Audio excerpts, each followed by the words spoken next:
સોળ નાખ્યું એટલે આસપાસ ગામડા વાળા ભેળા થયા ને બધા વિચાર કરે કે નાને આપું બાળ દી પર ઇનકે નહીં મળે પૈસા, નહીં મળે એનો પરિવાર કે એને આપું કાં બાળી. ગામના બધા ભેળા થાય ને વિચાર કર્યો તો ગામનો પટેલ હતો તેને કીધું કે ભાઈ પૂરા ગામમાં યો માંગી લાવે ને આવીને યો બહી જાય કે એનાને આપું મસાણમાં નીકળી જાય અને જ્યાં યો આ રેતેલો જપ કરતેલો તપ કરતો ત્યાં એનાને બાળી. એમ કરીને બધા ભેળા થાય નિર્ણય કર્યો અને પછી કે એટલા પૈસા એને ભેળા કર્યા માંગીને હરોજ લાવતો ઢોલ ભરીને કાં ગાડ્યા હે. એમ કરીને ગામવાળાએ વિચાર કરીને તો જ્યાં ભેંચેલો ત્યાં ખોદીને એક સોનાની હીરા મોતીની હું નીકળી હાંડલી નીકળી ત્યારે ગામવાળાએ નીકાળીને फिर तीना भाई ने खाडो बूरी ने ताहर को तीना ने बाढ़ नाख्यो. ए तरीके की के आपू भी एक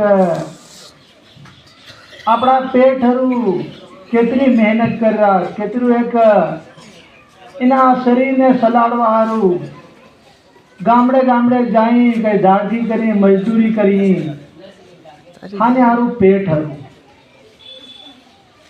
કરી એટલે ગુરુજી આપણને કહે છે તમુ એના પેટ હરું કરતા એકદમ આપણને એ શરીર છોડવું પડે પર તમુ એના તમારા શરીરમાં ડૂબકી મારો, તમારા હિયામાં ડૂબકી મારો. અંદર હીરા મોતી ભરેલા છે, અંદર ભરેલા છે એટલે કે નહીં કે હીરા મોતી આપણી ઓળખી લેતા और જાણી લેતા તો खादे भी नहीं खूटे तेरे वापरे ते भी नहीं खूटे. पण गुरुजी हो के तुम्हारा हिया में तुम डुबकी मारो वस्तु मई भरेली छे અને આપણા દેહમાં દોડી રહ્યા એના દેહમાં હાન્યારું દોડી રહ્યા એના શરીરને પાલન પોષણ કરવા.